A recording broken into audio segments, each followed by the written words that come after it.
Bonjour. La deuxième série traite des exercices sur la polymérisation par étapes. Dans le premier exercice, on réalise la réaction de polycondensation de l'acide téréphthalique avec l'éthylène glycol. Dans la première question, on vous demande d'écrire la formule de l'unité structurale du polymère obtenu et de déduire la masse équivalente. Dans la deuxième question, on vous demande de calculer la quantité de sous-produits formés en fin de réaction si l'on part d'un mélange stoichiométrique des réactifs.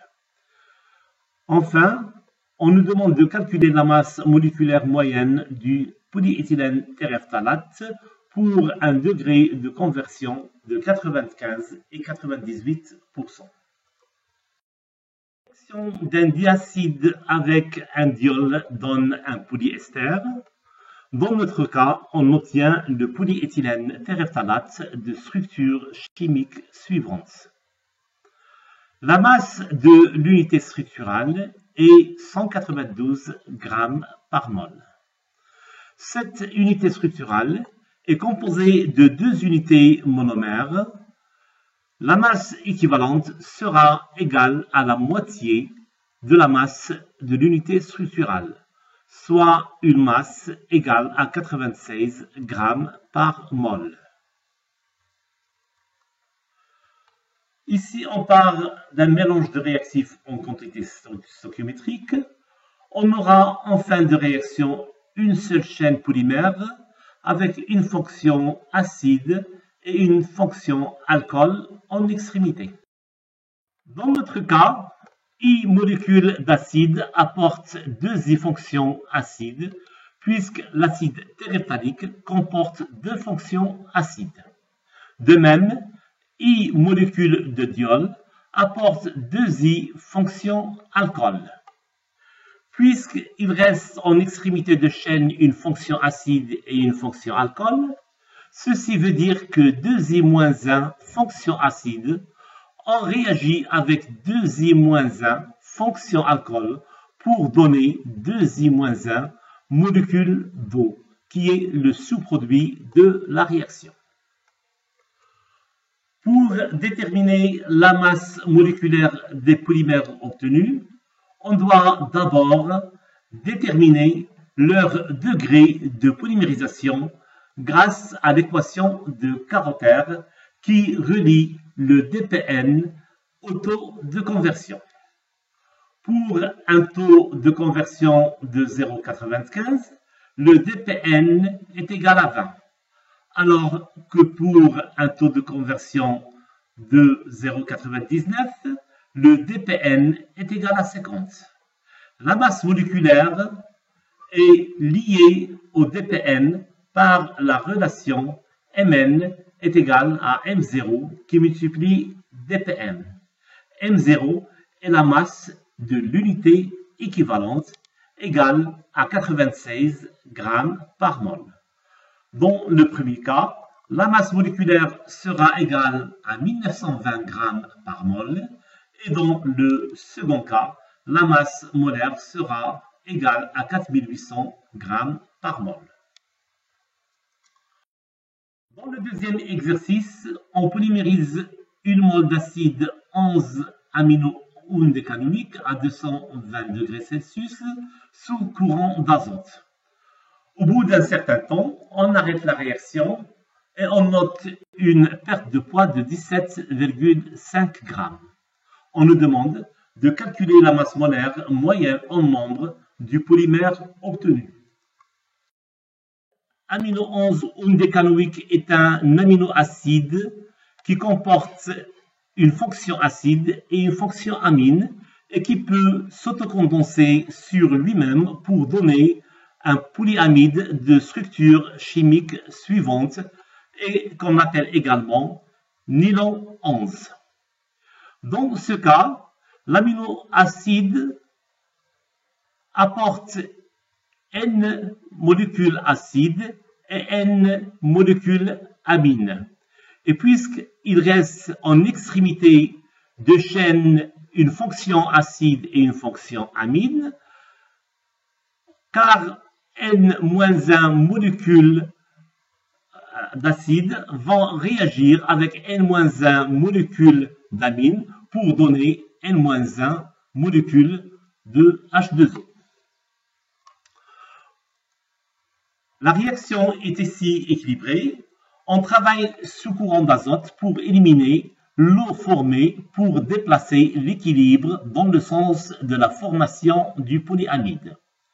La perte du poids qu'on note à la fin de la réaction est bien sûr due à la formation et l'élimination d'eau.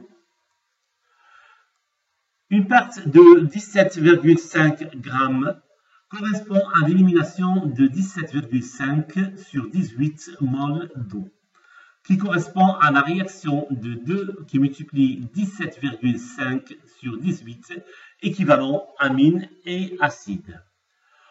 Au départ, on a 1 mol d'acide, soit 2 équivalents de fonctions. Il reste donc 2 moins 2 qui multiplie 17,5 sur 18, équivalent acide et amine, qui n'ont pas réagi. La chaîne sera donc égale à la moitié de cette quantité et le dPn sera égal à 1 sur 1 moins 17,5 sur 18 qui est égal à 36. La masse de l'unité structurale est égale à 183 g par mol.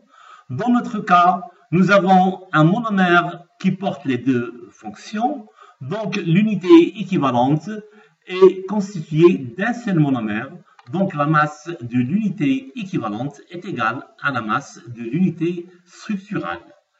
La masse moléculaire moyenne en nombre sera égale à 183 qui multiplie par 36 qui est égal à 6588 g par mol. Si on tient compte des extrémités de chaîne, la masse moléculaire moyenne exacte sera égale à 6588 plus 18 qui est égal à 6606 g par mol. Exercice. On polycondense en masse à 200 degrés et sans catalyseur un mélange stoichiométrique des monomères suivants. L'acide adépique qui a une densité égale à 1,37 et l'hexaméthylène diamine qui a une densité égale à 0,85. La polycondensation est arrêtée quand le taux de conversion déterminé par rapport à l'acide adépique atteint 99%. On nous demande d'écrire la structure générale des chaînes polymères et de déduire la masse équivalente. On nous demande également de calculer la masse moléculaire moyenne en nombre et en poids du polymère obtenu. Enfin, on nous demande de calculer le défaut stoichiométrique qui permet d'obtenir un polymère de masse égale à 15 000 g par mol pour une conversion égale à 99,5%. La structure générale des chaînes polymères obtenues est la suivante. L'unité structurale ou le motif de répétition est constitué de 2 unités monomères. La masse de l'unité équivalente donc sera égale à la moitié de la masse de l'unité structurale et elle sera égale à 113 g par mol. On a le dPn relié au taux de conversion par la relation de Carotter. Donc pour un taux de conversion est égal à 99%, le dPn est égal à 100 et une masse moléculaire sera égale à 11 300 g par mol. Le degré de polymérisation moyen en poids, nous l'avons démontré dans le cours, il est égal à 1 plus le taux de conversion sur 1 moins le taux de conversion. Il est égal à 199 et la masse moléculaire en poids sera égale à 22 490 g par mol.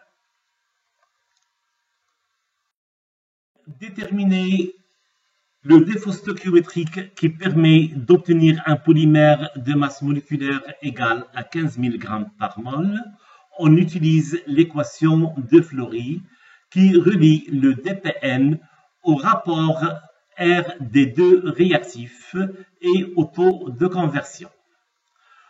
Le dPn est relié à la masse moléculaire par la relation suivante. dPn est égal à Mn sur la masse de l'unité équivalente qui est égale à 132,74. Ici, le taux de conversion est égal à 0,995. Donc, l'équation de Flory devient 132,74 qui multiplie R plus 1 sur 1 moins 0,99 R. La résolution de cette équation donne une valeur de R égale à 0,995. Cette valeur signifie que le défaut stoichiométrique est égal à 5 pour 1000. C'est-à-dire, si j'utilise 1000 moles de diacide, je dois prendre un nombre de moles de diamine égal à 995. Quatrième exercice, on considère la réaction de polycondensation de l'acide téréphthalique avec le butane 1,4-diol. On nous demande de déterminer la masse molaire du polymère obtenu pour une conversion de 0,99 et sachant que le mélange de départ contient 100 moles de diacide et 99 moles de diol. La réaction de polycondensation conduit à la formation d'un polyester qui a la structure chimique suivante. On considère ici que l'eau formée est éliminée au fur et à mesure de sa formation pour déplacer l'équilibre dans le sens de la formation du polyester. L'alcool est en défaut car son nombre de moles est inférieur à celui du diacide. Donc, l'alcool va contrôler le degré de polymérisation. 99 moles de diol apportent 198 équivalents de fonction alcool. À 99% de conversion, 196,02 équivalents d'alcool ont réagi avec 196,02 équivalents d'acide. Il restera donc 3,98 équivalents d'acide et 1,98 équivalents d'alcool, soit 5,96 équivalents d'extrémité ou encore 2,98 équivalents de chaîne. Le degré de polymérisation moyen en nombre est défini comme étant le rapport du nombre de molécules initiales sur le nombre d'équivalents de chaînes formés, soit un dPn égal à 66,78. Ici, la masse de l'unité équivalente sera égale à la moitié de la masse de l'unité structurale, puisque celle-ci comporte 2 monomères, et la masse moléculaire moyenne en nombre sera égale à 7346 grammes par mol. Je me contente de ces exercices et je vous remercie pour votre attention.